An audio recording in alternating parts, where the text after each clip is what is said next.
পশ্চিমবঙ্গ নিয়ে বিজেপির নীতি ঠিক কি হতে চলেছে? মমতা বন্দ্যোপাধ্যায়কে উৎখাত করতে বিজেপি কি সাম দাম দণ্ডভেদ সমস্ত কিছু লাগিয়ে দেবে? এবং সেই কাজে সংঘ সংঘর কি পূর্ণ সমর্থন থাকবে? সংঘ কি চাই এই মুহূর্তে সত্যিই বিজেপি এতখানি ঝাঁপাক এবং পশ্চিমবঙ্গে পরিবর্তন ঘটুক? বিহারই বা কি হতে চলেছে? সেখানে কি নীতিশ কুমারকে সাইড লাইন করার সময় এসে গেছে? দক্ষিণ ভারতের নীতি কি হতে চলেছে? যদি বাংলাটাও দখলে চলে আসে, ইতিমধ্যেই বিজেপি একটা স্ট্রং হোল্ড রেখে দিয়েছে উত্তর ভারত, পশ্চিম ভারত এবং মধ্য ভারত।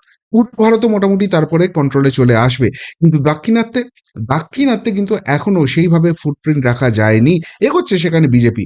কিন্তু সেখানে সংঘ কতখানি কার্যকারী ভূমিকা নেবে যে দক্ষিণ ভারতেও সেইভাবেই বিজেপির পতাকা পথ করে উঠবে। এবং সব থেকে বড় কথা, যদি দক্ষিণ ভারতও দখলে চলে আসে, তাহলে সত্যিই কি সংবিধানে হাত দিতে পারবে বিজেপি এবং ভারতকে হিন্দু রাষ্ট্রের দিকে নিয়ে যাবে? এইসব কঠিন প্রশ্ন এবং কঠিন যে নীতি, সেই নীতিগুলোর জন্যই আজকের দিনটা কিন্তু ইতিহাসের পাতায় স্বর্ণাক্ষরে লেখা হয়ে থাকতে চলেছে।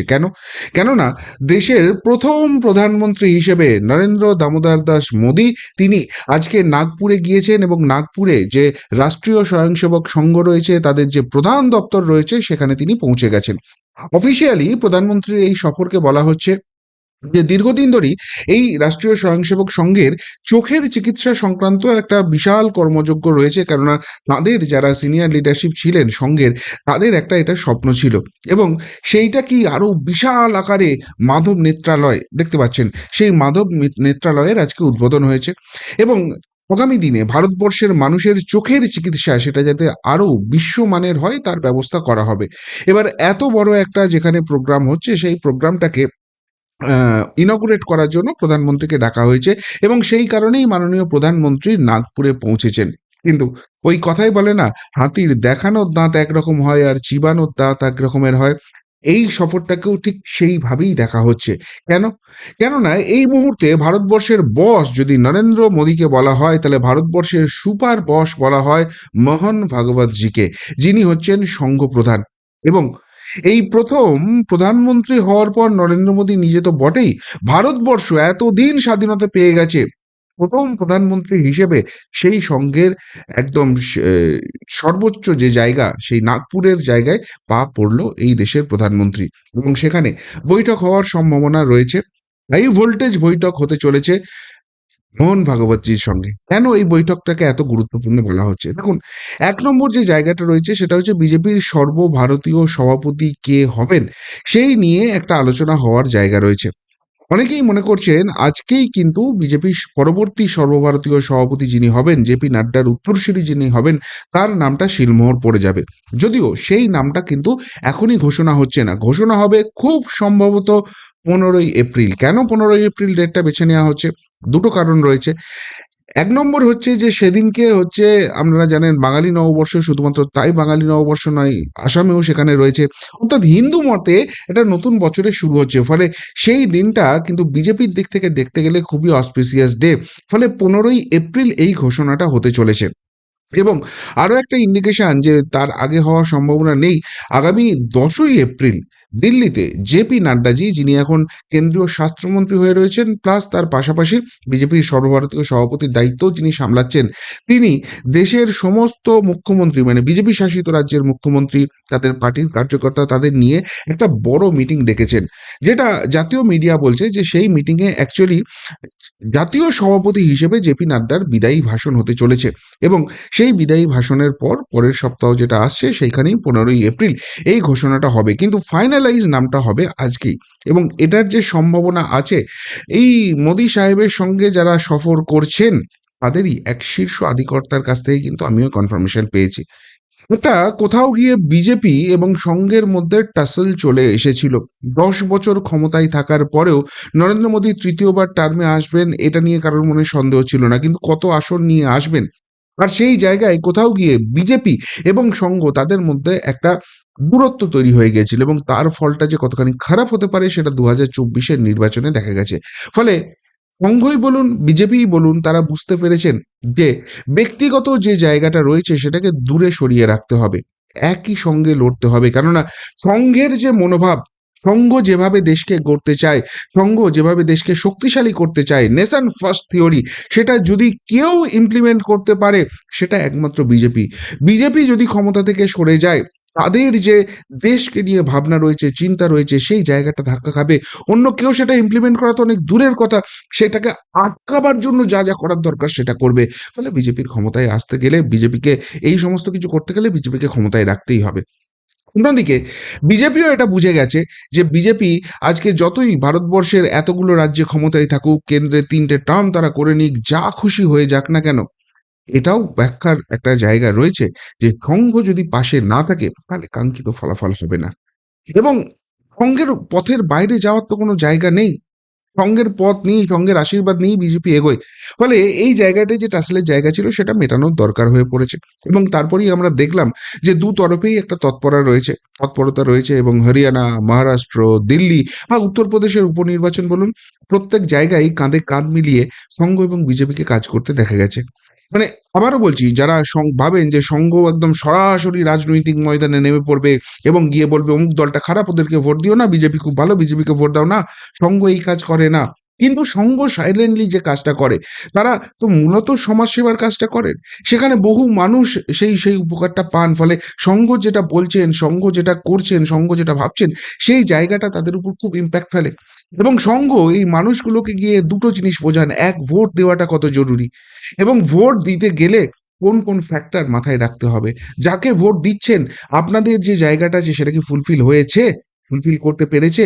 যদি না করতে পারে, বেস্ট অল্টারনেটিভ কি আছে? এই যে ভাবনাটা মানুষের মধ্যে, রাজনৈতিক চেতনাটা, এবং সেই রাজনৈতিক চেতনা জাগাতে গিয়ে সেখানে নেশন ফার্স্ট এই জায়গাটা মানুষের মধ্যে জাগিয়ে দেন।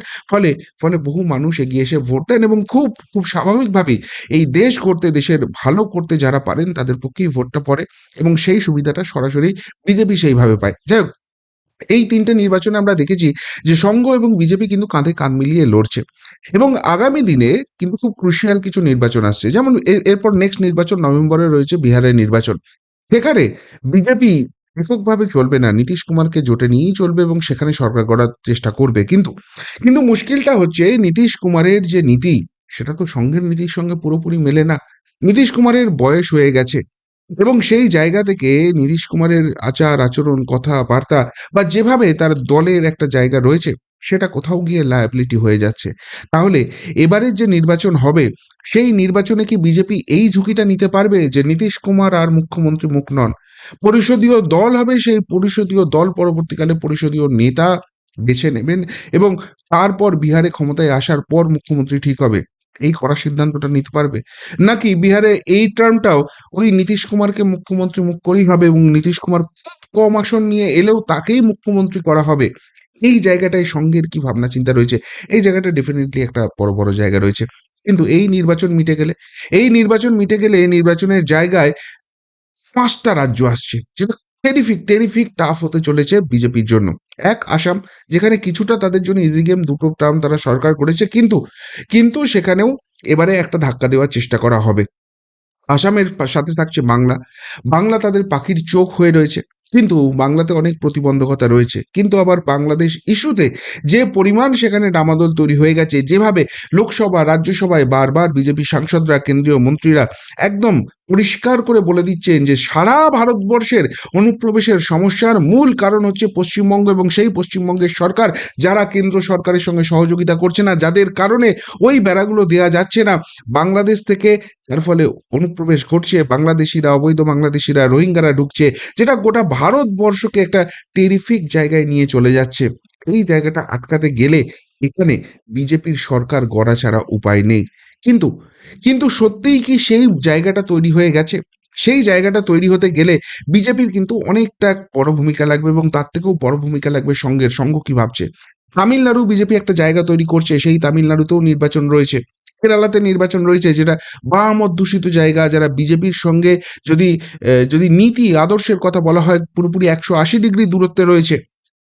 পুদুচেরি, যেখানে তারা ক্ষমতায় রয়েছে কিন্তু ক্ষমতা ধরে রাখা ছোট্ট জায়গা একটা, যদিও কেন্দ্রশাসিত অঞ্চল, কিন্তু এই 5টা জায়গার ভোট রয়েছে 2026-এ। আর এই জায়গাতেই সব থেকে যেটা টাসেল হচ্ছিল, সেটা হচ্ছে যে কাণ্ডারি কে হবে বিজেপির। যেটা বারবারই শোনা যাচ্ছিল, নরেন্দ্র মোদী, অমিত শাহরা এমন একজনকে চান যিনি ওই জেপি নাড্ডার মতোই হবেন। অর্থাৎ তিনি তো নামে সভাপতি হচ্ছেন, কিন্তু পুরো জিনিসটা চালাবেন, কন্ট্রোল করবেন নরেন্দ্র মোদী, অমিত শাহরাই। তারা যেভাবে বলবেন সেই সভাপতি সেটাকে এক্সিকিউট করবেন। কিন্তু সঙ্ঘ চাইছেন এমন একজনকে যিনি যিনি কিন্তু কড়া হাতে নিজস্ব সিদ্ধান্ত নিতে পারবেন। কেননা বাংলা বলুন, দাক্ষিণাত্যের যে রাজ্যগুলো রয়েছে, সেটা তামিলনাড়ু হতে পারে, কেরালা হতে পারে, কর্ণাটক হতে পারে, তেলেঙ্গানা হতে পারে, অন্ধ্রপ্রদেশ হতে পারে, এই সমস্ত জায়গায় যদি পদ্ম ফোটাতে হয়, সেখানে কড়া সাংগঠনিক দাওয়াইয়ের দরকার আছে। এবং সেই জায়গায় সবসময়ই মোদী শাহ যেটা বলছেন সেই জায়গাটা ভাবলেই হবে না। প্যারালাল যে জায়গাটা আছে, সেই অল্টারনেটিভ থিঙ্কিং এর জায়গাটাও নিয়ে আসতে হবে। এই জায়গাটাতেই সব থেকে বড় একটা কনফিউশনের জায়গা ছিল, যে কারণে যখনই জেপি নাড্ডাকে মন্ত্রিসভায় নিয়ে আসা হয়েছে, সেই সময়ই কিন্তু ঠিক হয়ে গিয়েছিল যে তিনি আর কিন্তু জাতীয় সভাপতি হিসেবে কন্টিনিউ করছেন না। কিন্তু তারপরেও এতদিন বাদে বদলানো যায়নি। তার কারণ হচ্ছে বিজেপি যাকে চাইছে, বা অমিত শাহ, নরেন্দ্র মোদী যাকে চাইছেন, তার সঙ্গে সঙ্ঘ যেটা ভাবছে সেই ভাবনার কোথাও একটা মিল হচ্ছে না। এবং সেই জায়গাটায় মিলটা যাতে হয়, ফাইনালি শর্ট লিস্টিং 5 ক্যান্ডিডেটস, 5 জনের নাম সেখানে গেছে, এবং সেইটা নিয়েই কিন্তু দীর্ঘ আলোচনা হবে।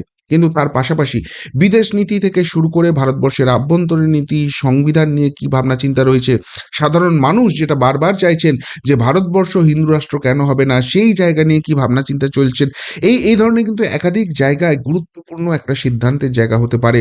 এবং এই মিটিংয়ের পরই কিন্তু ভারতবর্ষের রাজনীতির মোড় ঘোরানো, সিদ্ধান্তগত মোড় ঘোরানোর একটা জায়গা আসতে পারে।